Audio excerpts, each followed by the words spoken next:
आप सबको मेरा प्यार भरा नमस्कार।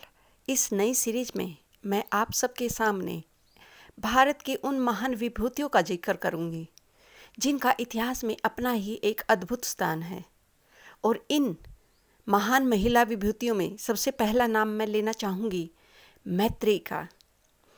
मैत्री नामक विदुषी का सबसे पहले जो वर्णन मिलता है वह वृहदारण्यक उपनिषद में मिलता है। मैत्री का जो जन्म है वो मित्र ऋषि के घर पैदा होने के कारण ये मैत्री कहलाई। ऋषि ने अपनी बेटी का अच्छे से पठन पाठन करवाया और ये विदुषी बनी। और युवावस्था में इनका विवाह उस समय के जो प्रकांड पंडित महर्षि याज्ञवल्क्य थे उनसे हुआ।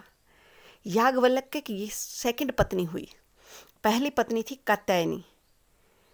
याज्ञवल्क्य अपने टाइम के प्रकांड पंडित थे, ज्ञाता थे वेदों के।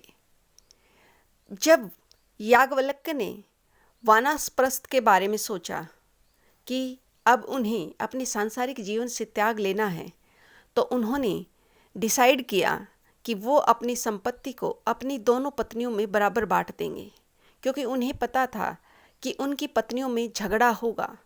लेकिन वो अपने एक रूल से बंधे हुए थे कि उन्हें इस अवस्था में अब गृह त्याग करना था, लेकिन नहीं चाहते थे कि उनके पीछे से उनकी पत्नियों को कोई तकलीफ हो। इसलिए उन्होंने अपनी संपत्ति का दोनों के बीच बराबर बंटवारे की बात की। जब मैत्री को यह बात पता चली तो उन्होंने अपने पति से कहा कि आपने कैसे ये सोच लिया कि आप हम दोनों के बीच में धन को बांटकर ऐसे जा सकते हो। मैं आपसे एक चीज़ पूछना चाहती हूँ, क्या यह धन मुझे अमरता दे सकता है? तो याज्ञवल्क्य जी कहते हैं, नहीं, इस संसार की ऐसी सांसारिक कोई भी चीज़ नहीं है जो तुम्हें अमरता प्रदान कर सके।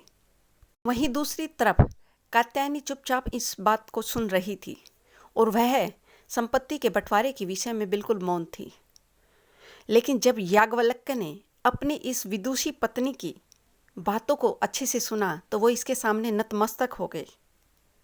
मैत्री कहती है कि क्या इस सारे संसार का वैभव अगर मेरे चरणों में आ जाए तो क्या मैं मोक्ष पा सकती हूँ? इस पर याज्ञवल्क्य जी कहते हैं, नहीं, यह संभव है ही नहीं। तो फिर मैत्री कहती है कि क्या फ़ायदा ऐसी संपत्ति का, धन का, जिससे मैं अमरता प्राप्त नहीं कर सकती? मैं क्या करूँगी? आप मुझे ज्ञान का वो उपदेश दीजिए जिसे पाकर मैं अमर हो जाऊं।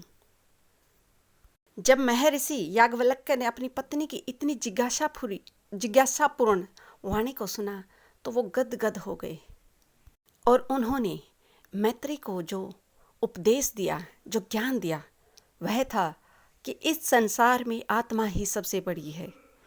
इसी का श्रवण, दर्शन और मनन करना चाहिए और आप आत्मा के यथार्थ ज्ञान से ही मोक्ष प्राप्त कर सकती है। इसी से प्राणी सब कुछ प्राप्त कर सकता है। जब मैत्री ने अपने पति से ब्रह्म ज्ञान का यह उपदेश पाया तो मैत्री ने प्रार्थना की, जो आज हर जन की एक तरह से भलाई के लिए प्रयोग किया जाता है, वो सब थे, अस्तो मा सद्गम्य, कि मुझे असत्य से सत्य की ओर ले चलो, तमसो मा ज्योतिर्गम्य, कि मुझे अज्ञान रूपी इस अंधकार से ज्ञान रूपी प्रकाश की ओर लेकर चलो, मृत्योर्मातर्म्य गम्य, आप मुझे मृत्यु से अमरता की ओर ले सके।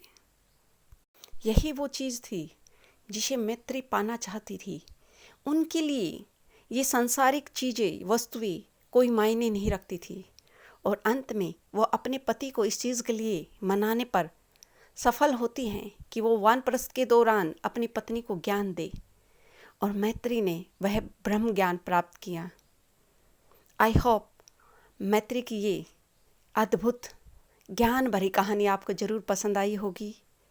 और अगर आपको ये चीज़ें पसंद आ रही हैं तो प्लीज़ आप सबसे रिक्वेस्ट है कि मेरे चैनल को सब्सक्राइब और शेयर करना ना भूलें। And thanks for listening to me.